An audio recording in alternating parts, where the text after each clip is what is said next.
My voice reverberated through the newly renovated lobby of the Mountain Pine Lodge, bouncing off the sleek, mountain-inspired decor I had painstakingly perfected over months of tireless effort. What do you mean Ryan will be CEO? I'm the one who saved this hotel. The words erupted from me, sharp and incredulous, as I stood amidst the polished oak floors and locally sourced artwork that now defined the space. My mother's dismissive wave, casual yet cutting, felt like a slap across my face. "Claire, honey," she said, her tone dripping with condescension as if addressing a petulant child, "your brother has a natural gift for leadership. You're too focused on the minutiae, always fussing over details."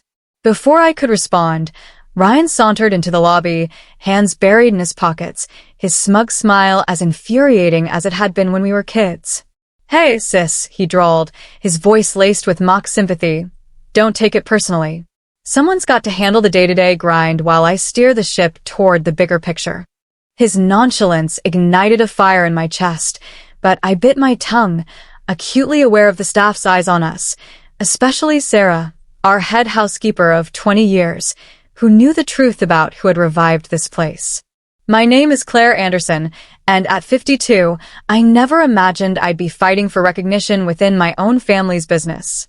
After 2 decades of thriving in hotel management in Chicago, I had sacrificed everything, my career, my home, my savings, to return to Colorado and rescue our struggling family hotel, the Mountain Pine Lodge. The irony was almost laughable.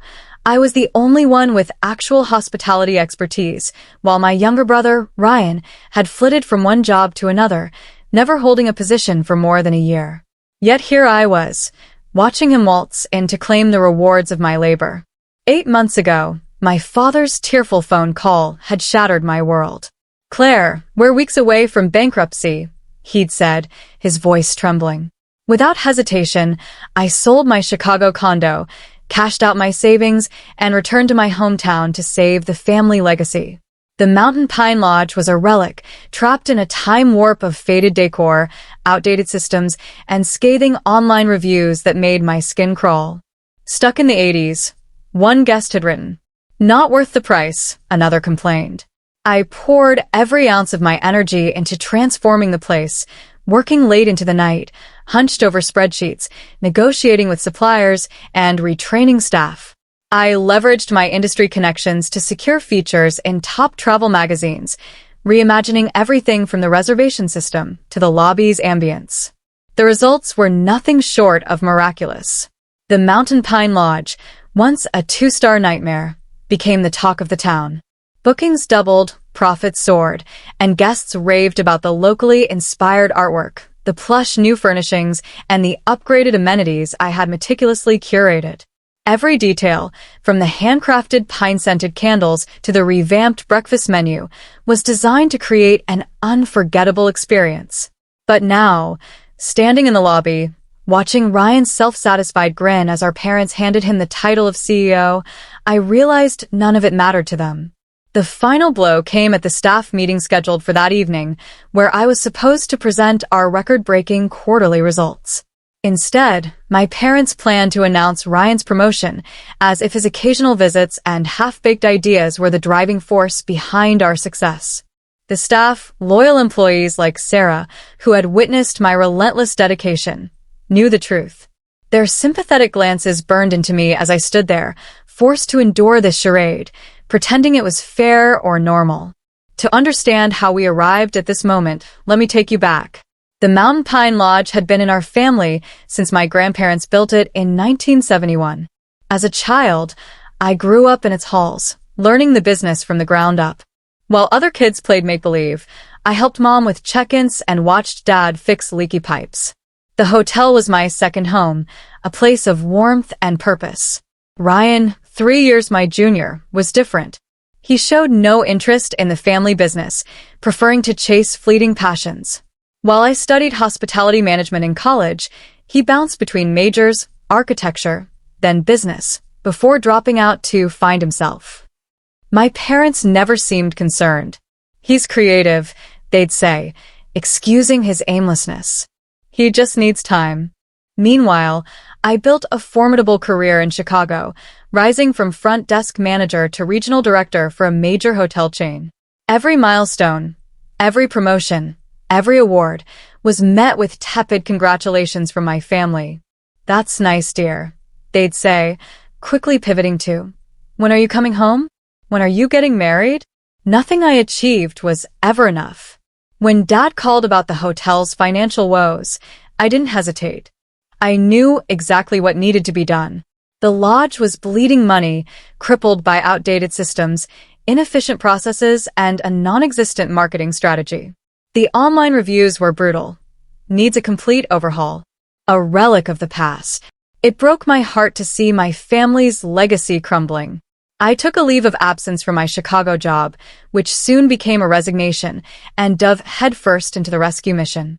The first month was chaos, fixing broken equipment, updating the booking system, and training staff on basic customer service. I dipped into my savings to replace the threadbare carpeting and give the lobby a modern facelift. Every decision, every penny spent, was calculated to maximize impact. Ryan, meanwhile, was nowhere to be found. He was off in Denver, networking but more likely partying with friends. He'd breeze in for family dinners, toss out vague suggestions about modernizing our approach, and vanish again. Yet, in my parents' eyes, his fleeting input carried as much weight as my relentless daily grind. I told myself it would be worth it. Once they saw the results, the glowing reviews, the surging bookings, the financial turnaround, they'd recognize my value. I should have known better. The past 3 weeks had been a nightmare. Ryan, now back full-time, strutted around like he owned the place, making reckless changes without understanding the business. Just yesterday, he slashed our continental breakfast service to cut costs, ignoring that it was one of our highest-rated amenities. When I showed him the guest satisfaction data, he laughed. "Numbers aren't everything, sis," he said, brushing me off. The breaking point came that morning. I walked in to find him firing Marie, our head of housekeeping, who'd been with us for 15 years. His reason? She wasn't flexible enough about his new scheduling system, a chaotic plan that would have left us understaffed during peak checkout hours. I intervened, saving her job, but the humiliation in her eyes haunted me. I tried reasoning with my parents, presenting spreadsheets, guest reviews, and financial projections. Dad stared at his coffee, silent. Mom patted my hand. "Dear, give your brother time to find his footing. He has such wonderful ideas." That afternoon, driving home, I saw it. A for sale sign on the Riverside Lodge, our former competitor, now fallen into disrepair. I pulled into the empty parking lot, my mind racing. The property had potential, stunning mountain views, proximity to the ski slopes, and space for a world-class spa. It needed work, but I knew exactly how to transform it. I sat in my car for nearly an hour, replaying every moment my parents had overlooked me, every achievement dismissed, every contribution minimized. Something inside me snapped, or perhaps it finally clicked into place. I called my realtor from the parking lot. The owners were eager to sell, and with my savings and excellent credit, I could make it happen. By the time I drove home, I had a viewing scheduled for the next morning. For the first time in months, I felt alive, exhilarated by the prospect of building something entirely my own. Let Ryan and my parents have the Mountain Pine Lodge. I'd show them what I was capable of. The next few months were a whirlwind. I poured my heart and soul into transforming the Riverside Lodge, renaming it the Summit, a nod to my ambition. While Ryan threw lavish parties at Mountain Pine, I worked with contractors, redesigned spaces, and assembled a team of top-tier hospitality professionals. Word spread quickly. Some called me spiteful for competing with my family. Others, especially former Mountain Pine staff, quietly rooted for me. My parents tried guilt-tripping me at first. "How could you do this to your brother?" "To us?" Mom asked during increasingly rare family dinners. I just smiled and changed the subject. The summit opened to rave reviews, surpassing even my own expectations. Guests praised its modern elegance, its thoughtful amenities, and its breathtaking views. Bookings poured in, and industry insiders took notice. Meanwhile, Reports trickled in about Mountain Pine. Ryan's impulsive decisions were driving away loyal guests, and staff morale was plummeting. I didn't gloat, but I didn't have to. The summit's success spoke for itself. Standing in the lobby of my own hotel, surrounded by the fruits of my labor, I felt a quiet pride. I had built something extraordinary, not out of spite, but to prove what I'd always known. I was more than the detail-oriented daughter, more than the sister who handled the day-to-day stuff. The summit was my legacy, and no one could take that away. Meanwhile, Ryan's mismanagement was wreaking havoc on the Mountain Pine Lodge.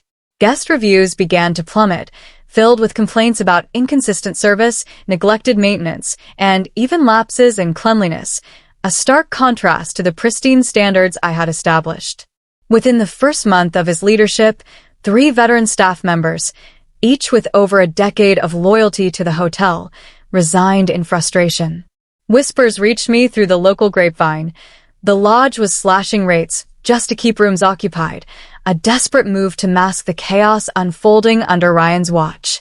The decline was palpable, and it broke my heart to see the legacy I'd fought so hard to preserve unraveling. 6 months after that fateful confrontation in the Mountain Pine lobby, the summit celebrated its grand opening. I'll never forget the expressions on my family's faces as they stepped into the vibrant, bustling space I had created. My mother's tight smile barely concealed her shock, her eyes darting around the elegant lobby packed with excited guests. My father's wide-eyed gaze lingered on the sleek, eco-friendly design and the crowd of influencers snapping photos for social media. Ryan's face, however, was a mask of barely contained fury. The local newspaper was there, capturing the moment and interviewing guests about Aspen's newest luxury destination. As I mingled with the crowd, Ryan cornered me near the bar, his voice low and venomous. "You're trying to destroy us," he hissed, his eyes flashing with accusation. "This is a direct attack on our family."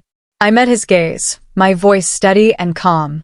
"No, Ryan," I replied, a quiet smile playing on my lips. "This is me succeeding, despite our family." The contrast between our 2 hotels couldn't have been more striking. While the Mountain Pine Lodge struggled to maintain basic standards, leaky faucets, outdated linens, and a dwindling staff, the summit was making waves with its innovative, eco-friendly initiatives and luxurious amenities. Every detail I dreamed of implementing at the family hotel, only to have my ideas dismissed, was now a reality here. From the farm-to-table restaurant menu featuring locally sourced ingredients to the state-of-the-art spa with its serene mountain views, the summit embodied my vision in ways the Mountain Pine never could. Success, however, brought its own set of challenges. Other hotels in town began mimicking our innovative online booking system, hoping to replicate our meteoric rise. Some of my parents' oldest friends, loyal to the Mountain Pine's legacy, whispered behind my back, accusing me of tearing the family apart with my ambition.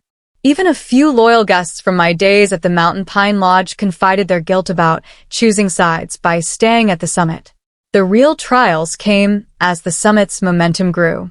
My former vendors, many of whom I'd worked with for years at the Mountain Pine, faced pressure from my mother's influential social circle to cut ties with me. Longtime family friends suddenly stopped meeting me for our usual coffee dates at the cozy cafe on Main Street. I even lost my seat on the local tourism board, ousted under the vague pretense of a conflict of interest. The small-town politics stung, but I refused to let them derail everything I'd built. When local vendors hesitated, I pivoted, forging partnerships with top-tier suppliers in Denver who shared my vision for quality and sustainability. When the tourism board sidelined me, I doubled down, building direct relationships with ski tour operators and travel influencers to drive bookings.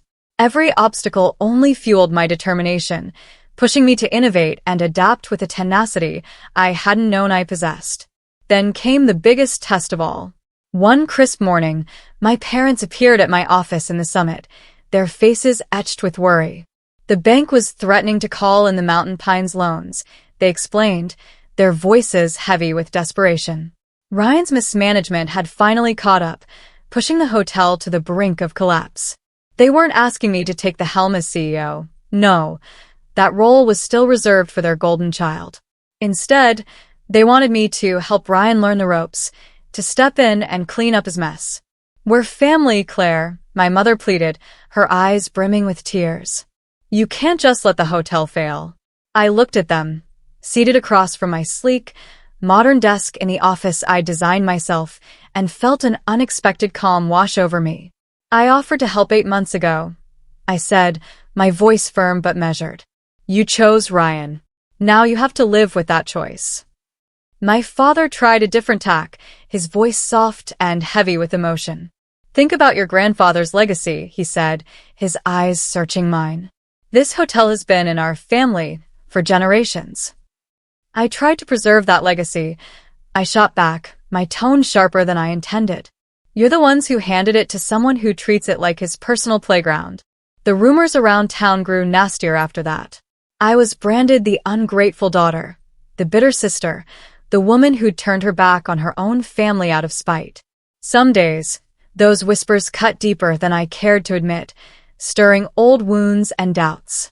But every morning, as I stepped into the summit's vibrant lobby, saw my vision brought to life in every detail: the polished stone fireplace, the warm glow of pendant lights, the hum of happy guests, I knew I'd made the right choice. My team became my new family, many of them former Mountain Pine employees who jumped ship, fed up with Ryan's erratic leadership. They understood that the summit wasn't about revenge. It was about creating something meaningful, something we could all take pride in. Sarah, my head housekeeper from the Mountain Pine days, often said she finally felt valued, her years of experience respected. Together, we built a workplace where ideas flourished, and every staff member felt like a vital part of our success. The turning point came at the annual Colorado Luxury Hotels Awards. The summit was nominated for Best New Boutique Hotel, while the Mountain Pine Lodge was conspicuously absent from any category. Sitting in the glittering ballroom, surrounded by my team, I felt a surge of pride as they announced our win. As I walked to the stage to accept the award, I caught sight of my parents lingering at the back of the room. They'd shown up uninvited, likely expecting to cheer for the Mountain Pine as they had for years. The raw emotion on their faces, my mother fighting tears, my father looking as though he'd aged a decade, spoke volumes. Ryan was nowhere to be seen. He'd stopped attending industry events months ago, dismissing them as popularity contests. But everyone in that room knew what this moment signified. The detail-oriented daughter had built something extraordinary, surpassing the family legacy they'd refused to entrust to her. In my acceptance speech, I thanked my team, our guests, and even gave a nod to the Mountain Pine Lodge, where my love for hospitality was born. The crowd shifted uncomfortably, catching the subtle edge in my words, but I didn't care. After the ceremony, a renowned travel magazine editor approached me for an interview. As we discussed the summit's meteoric rise, my parents hovered nearby, clearly eavesdropping. They heard every word as I recounted my journey, how being passed over for CEO had ignited a fire in me to build something of my own. "Sometimes," I said, raising my voice just enough for them to hear, "the best success stories come from being underestimated."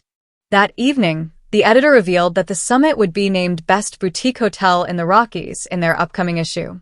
The same issue would feature a piece on traditional hotels struggling to adapt, with the Mountain Pine Lodge as the prime example.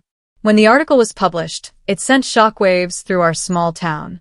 Those who'd called me spiteful were forced to confront the truth. The summit's success was the result of my vision and hard work, while the Mountain Pine's failure stemmed from my family's poor decisions, not my actions. Reflecting on it all, I feel a complex mix of emotions. Part of me still aches for the way my parents dismissed my contributions, treating my years of sacrifice as insignificant. But a larger part, perhaps the truest part, feels liberated. I'm living life on my terms, no longer chasing their approval. Each morning, as I walk into the summit's lobby, I'm greeted by the buzz of life. Guests chatting excitedly about their ski trips or spa appointments, staff moving with purpose and warm smiles, the faint aroma of freshly brewed coffee mingling with the crisp mountain air drifting through the open doors. It's everything I ever wanted the Mountain Pine Lodge to be, and seeing it thrive fills me with a quiet, unshakable pride. My team at the summit has become my chosen family. Many, like Sarah and Marie, are former Mountain Pine employees who left because they saw the same lack of leadership I did. Their loyalty and shared vision humble me. Sarah often teases that she finally feels her ideas matter, and I understand that feeling deeply. Beyond work, I've begun rebuilding old friendships I let slip during years of trying to prove myself to my parents. Coffee dates and hikes in the mountains have become a regular part of my life, reconnecting me with a community I'd distanced myself from. Some townsfolk who once criticized my decision to compete with my family have come around, quietly admitting their admiration for what I've built. Last month, we hosted a fundraiser for the local animal shelter in the summit's new event space, a soaring room with floor-to-ceiling windows overlooking the Rockies. The event was a resounding success, bringing the community together and reminding me why I chose hospitality, to create spaces that spark joy and connection. But there are still quiet moments, often late at night, when I think about my parents and Ryan. As much as their actions hurt me, I wish things could be different. I wonder if they'll ever truly grasp the sacrifices I made to save our family's legacy. Yet I've come to realize their validation is no longer something I need. About 3 weeks after the awards, my parents reached out, inviting me to dinner, just the three of us. I hesitated but agreed, curious to hear what they had to say, though I wasn't expecting a genuine apology. When I arrived at their house, the atmosphere was tense. My mother greeted me with a nervous smile, her hands fidgeting with a napkin. My father avoided eye contact, fiddling with his watch as he always did when uncomfortable. Over dinner, they made small talk about the unseasonably warm weather, about the summit's latest 5-star review, before finally getting to the point. "Claire," my father said, clearing his throat, "we're proud of what you've accomplished. The summit is remarkable." My mother chimed in, her voice almost pleading. "We know we haven't always shown it, but we see how much work you've put in." Their words should have warmed me, but they felt hollow, like an afterthought. I nodded, waiting for the inevitable request. Sure enough, my mother continued. "Ryan's struggling. The hotel isn't doing well, and he's in over his head. We were wondering if you could guide him, help us get things back on track." For a moment, I said nothing, letting their words linger in the air. I studied them, my mother, gripping her wine glass too tightly, her manicured nails catching the light, my father, staring at the tablecloth as if it held the answers to their troubles. "I offered to help a year ago," I said finally, my voice steady but firm. "I gave up my life in Chicago to save the Mountain Pine Lodge. You chose to put Ryan in charge, knowing he wasn't ready, knowing I had the experience to make it succeed. You didn't want my leadership then, and now that things have fallen apart, you're asking me to step in. I'm sorry, but I can't do that." My mother opened her mouth to protest, but I raised a hand to stop her. "I'll give you advice if you want it," I continued. "I can recommend strategies, suppliers, even training programs for the staff.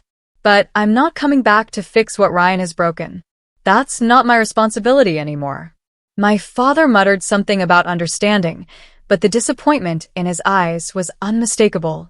My mother looked ready to argue, but for once, she held back. Driving home that night, I felt lighter, as if I'd shed a weight I'd carried for years.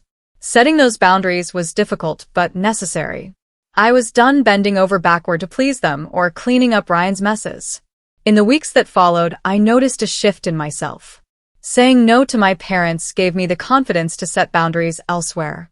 I stopped over-explaining my decisions, whether at work or in my personal life, and began letting go of relationships that drained me.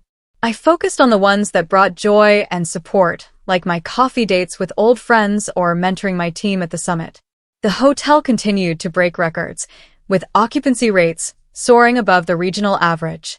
We even began receiving inquiries from other boutique hotel owners seeking consulting advice, a testament to our success. The Mountain Pine Lodge, meanwhile, continued its decline. I heard they'd hired a professional hospitality consultant to salvage what was left, a move I'd suggested a year earlier. Ryan and I barely spoke, and I was at peace with that. He never apologized or acknowledged his role in the hotel struggles, but I no longer needed him to. His bitterness was his to carry, not mine. The summit had become a living testament to my resilience, my vision, and my independence. One morning, standing in the summit's lobby, I watched sunlight stream through the towering windows, casting a golden glow over the modern decor I'd designed. A family laughed as they planned their day on the slopes, while one of my staff handed a couple a curated itinerary for a scenic snowshoe hike. In that moment, it hit me. I had come further than I ever imagined, not just professionally but personally. The summit wasn't just a hotel. It was a reflection of who I was, a woman who'd turned rejection into triumph, who'd built something extraordinary from the ground up. And as it flourished, so did I for years. I had measured my worth by my parents' approval, yearning for them to see and validate the countless hours I poured into our family's legacy. Every achievement, every late night spent perfecting the Mountain Pine Lodge had been a quiet plea for their recognition. But standing in the vibrant lobby of the summit, surrounded by the hum of happy guests and the warmth of my dedicated team, I realized I no longer needed their affirmation. What I had built here wasn't just a hotel. It was a living testament to my resilience, my creativity, and my unwavering ability to thrive despite the obstacles life had thrown my way. The journey had been grueling, and letting go of the hope that my family would change was a painful but necessary step. It was also liberating. I was no longer tethered to the weight of their expectations or their dismissive attitudes. Instead, I stood tall, filled with a profound sense of pride in the empire I had created, pride in the team I had nurtured, and pride in the life I was carving out on my own terms. I wasn't just surviving. I was flourishing, living a life that felt authentically mine. The Regional Hospitality Awards ceremony was the kind of glittering event I had dreamed of attending as a young hospitality student, a night where the industry's brightest minds gathered to celebrate excellence. The grand ballroom buzzed with anticipation, filled with influential hoteliers, journalists, and industry leaders from across Colorado. Crystal chandeliers cast a warm glow over elegantly dressed attendees, their conversations mingling with the clink of champagne glasses. As the announcer took the stage to list the nominees for Boutique Hotel of the Year, I caught a glimpse of my parents seated toward the back of the room. Their faces were unreadable, a mix of stoicism and something softer, perhaps regret. I could feel the weight of this moment, not just for me, but for all of us. It was a reckoning, a public acknowledgement of the choices they'd made and the path I'd forged in response. When the announcer declared the summit as the winner, the room erupted in thunderous applause. My team let out a collective cheer, their faces beaming with pride as I made my way to the stage, my heart pounding in my chest. The weight of the award in my hands felt like more than polished metal. It was a symbol of every sleepless night, every calculated risk, every moment I'd chosen to believe in myself when others hadn't. As I stood under the spotlight, delivering a brief acceptance speech, I glanced at my parents. My father offered a small, almost imperceptible nod, a gesture that carried more meaning than words ever could. My mother's eyes glistened with unshed tears, her lips pressed into a tight line. It wasn't an apology, not in the way I'd once craved, but it was an acknowledgement, a quiet admission that they saw me, perhaps for the first time. It was more than I'd expected, and though it didn't erase the years of dismissal, it stirred a bittersweet warmth in me. After the ceremony, I rejoined my team, who were already celebrating with infectious energy. Laughter and toasts filled the air as we reveled in our shared triumph. My parents didn't approach me, and I didn't seek them out. This was my moment, and I wanted to share it with the people who had stood by me, who had believed in my vision when my own family hadn't. Sarah, my head housekeeper, raised a glass and grinned, her eyes sparkling with pride. To Claire, she said, and to proving them all wrong. The team cheered again, and I felt a wave of gratitude for these people who had become my chosen family. In that moment, I felt truly free from the suffocating need for my parents' approval, free from the shadows of their choices. Success was no longer about proving them wrong. It was about proving to myself that I was capable, deserving, and enough. As I raised my glass with my team that night, surrounded by their warmth and camaraderie, I knew I had found peace. The summit wasn't just a hotel. It was a reflection of my strength, a beacon of what was possible when I stopped waiting for validation and started building a life on my own terms. For the first time in years, I felt whole, grounded in the knowledge that I had created something extraordinary, not for them, but for me. Please feel free to comment below if you liked this. Remember to like and subscribe for more.